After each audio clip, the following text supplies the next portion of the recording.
പാലക്കാട് ശ്രീനിവാസൻ വധക്കേസിൽ popular front പ്രവർത്തകൻ അറസ്റ്റിൽ. കാരക്കുന്ന് പഴയടം സ്വദേശി ഷംനാദാണ് അറസ്റ്റിലായത്. ഇയാളെ കൊച്ചി NIA കോടതിയിൽ ഹാജരാക്കി. വിവരങ്ങളുമായി എസ് ശ്രീകാന്ത് ചെയ്യുന്നു. ശ്രീകാന്ത്, ഷംനാദിനെ അറസ്റ്റ് ചെയ്ത് എവിടെ നിന്നാണ്? ഇയാൾക്ക് ഈ സംഭവത്തിൽ നേരിട്ട് പങ്കുള്ള ആളാണോ ശ്രീകാന്ത്? കഴിഞ്ഞ ദിവസം ഈ മലപ്പുറം മഞ്ചേരി കേന്ദ്രീകരിച്ച് നടന്ന പരിശോധനയിൽ ഈ ഷംനാദിന്റെ വീട്ടിലും NIA സംഘം എത്തിയിരുന്നു. പക്ഷേ അവിടെ ചെന്നപ്പോൾ ഷംനാദിനെ വീട്ടിൽ ഷംനാദ് ഉണ്ടായിരുന്നില്ല.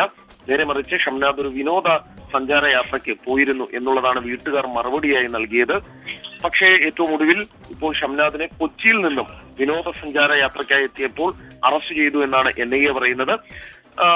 NIA കഴിഞ്ഞ ദിവസങ്ങളിൽ വ്യാപകമായ പരിശോധന സംസ്ഥാനത്തെമ്പാടും നടത്തിയിരുന്നു. ഈ പാലക്കാട് ശ്രീനിവാസൻ വധക്കേസിൽ ഇദ്ദേഹത്തിന് ഈ കാരക്കുന്ന് പഴയടം സ്വദേശി ഷംനാദിന് നേരിട്ട് പങ്കുണ്ട് എന്നാണ് NIA വ്യക്തമാക്കുന്നത്. ഇയാളെ കൊച്ചി NIA കോടതിയിൽ ഹാജരാക്കി. ഷംനാദ് നേരത്തെ പയ്യനാട് RSS പ്രവർത്തകനെ വെട്ടിയ കേസിലെ പ്രതി കൂടിയാണ്. ഓക്കെ, എസ് ശ്രീകാന്താണ് ആ വാർത്തയുടെ വിവരങ്ങൾ നൽകിയത്.